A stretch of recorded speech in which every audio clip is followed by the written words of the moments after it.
The woman never imagined that the wedding car coming to pick her up would not be a luxury vehicle, but a broken three-wheeled cart. The man who came for her was nothing more than a scrap collector. Her younger sister mocked her, saying that in the future the woman could laugh while sitting on a tricycle, while she herself would have to sit in a luxury car and cry in grievance. The woman recognized the man at a glance. She often saw him when she was delivering packages. He was the one who collected scrap. The woman was originally the eldest daughter of the wealthy Liu family, but 6 years ago, after becoming pregnant before marriage, she was kicked out of the house and fell so low that she had to make a living delivering packages. Today, her father suddenly found her and said he wanted to take her back to the Liu family. She thought her father had forgiven her, but instead he only wanted her to replace her sister and marry into the Yi family, the scrap-collecting family, while her sister would marry into the wealthy Wang family. The two sisters got married on the same day, but the wedding processions were worlds apart. People around them pointed and whispered, saying that since the eldest daughter had been pregnant before marriage, she was a perfect match for a scrap collector. Before leaving, her sister didn't forget to mock her again, saying that if there was ever junk at home in the future, she would call her sister and have her personally come collect it. Just like that, the woman took her son and got onto the tricycle. When they arrived, she got off and saw the courtyard piled high with empty beverage bottles. Suddenly, a large sack of bottles fell over, startling her. Fortunately, her mother-in-law was very kind and extremely satisfied with her. She didn't dislike her son at all and even said the boy looked just like her own son when he was young. The woman secretly decided that since she had married into this family, she would live her life properly here. At that moment, a servant brought tea. After just one sip, the woman froze. This tea was definitely not ordinary. Her mother-in-law said she didn't know what kind of tea it was either. Someone had insisted on giving it to her, and there was still a whole pile left. A single serving costs tens of thousands. This pile was worth tens of millions. Then her mother-in-law took her to the dining hall. The woman was shocked to see 3 legendary master chefs, all cooking there. Her mother-in-law casually said they were Old Wang, Old Zhang, and Old Song, and that when they heard the family was hosting a wedding, they rushed over to cook. 3 top chefs competing to cook a banquet. The woman nearly fainted. When it was time to eat, she was completely stunned. The table was filled with delicacies from land and sea. One table alone cost at least several $100,000, something she could never afford even if she delivered packages her whole life. But her mother-in-law smiled and said this was just ordinary village home cooking, telling her not to dislike it. She said that since the woman didn't dislike her son and was willing to become the Yi family's daughter-in-law, they were family now. After that, she told her son to quickly bring out the gifts prepared for the woman. When the woman opened the gift box, it was full of diamonds. She was completely dumbfounded. Seeing her reaction, the man hurriedly asked if she didn't like them and said they could be exchanged.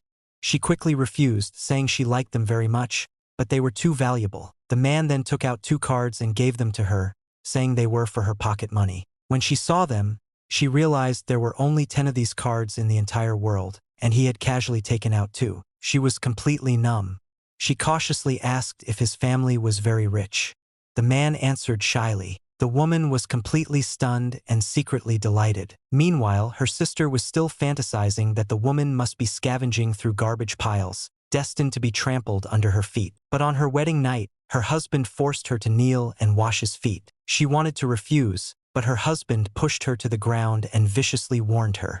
In the end, she obediently knelt down and washed his feet. Even so, she comforted herself by thinking that even washing his feet was better than marrying a scrap collector.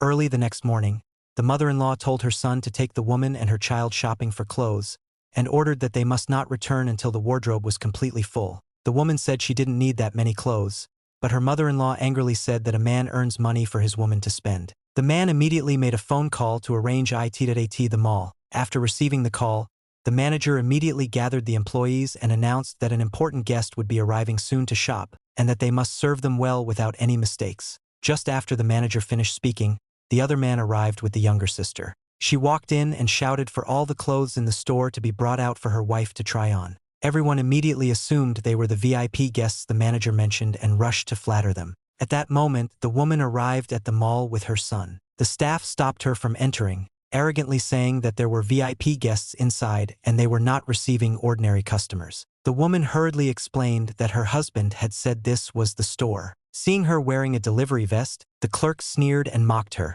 saying her husband must be a delivery worker too, and asking since when delivery drivers could shop in such a store. Seeing she wasn't welcome, the woman prepared to leave, but her sister suddenly called out to her. "Isn't this my dear older sister?" She told the staffs that they were wrong. Her husband isn't a delivery driver. He's a scrap collector, and said, "My husband is here to shop with me. What about you?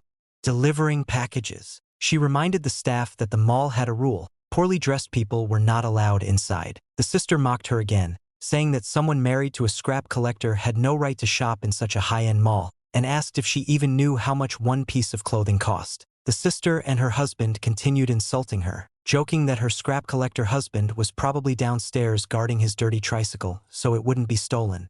When her child accidentally damaged a piece of clothing, they demanded compensation of 150,000 yuan. They threatened to call security and mocked her for being poor. The sister said she could help pay, but only if the woman knelt down, admitted she was cheap, and apologized. When the woman refused, they ordered the guards to restrain her child. To protect her son, she agreed to kneel. They humiliated her further, demanding she undress, threatening her child if she didn't comply.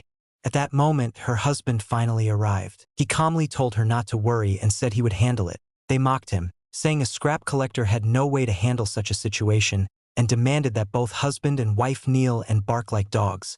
The woman stood up and said they could humiliate her, but they could not humiliate her husband. Just then, an enraged voice shouted for them to stop, scolding them for being blind and daring to bully the CEO's wife. "Don't you know her husband owns this mall?" They were shocked and left in shame and disgrace.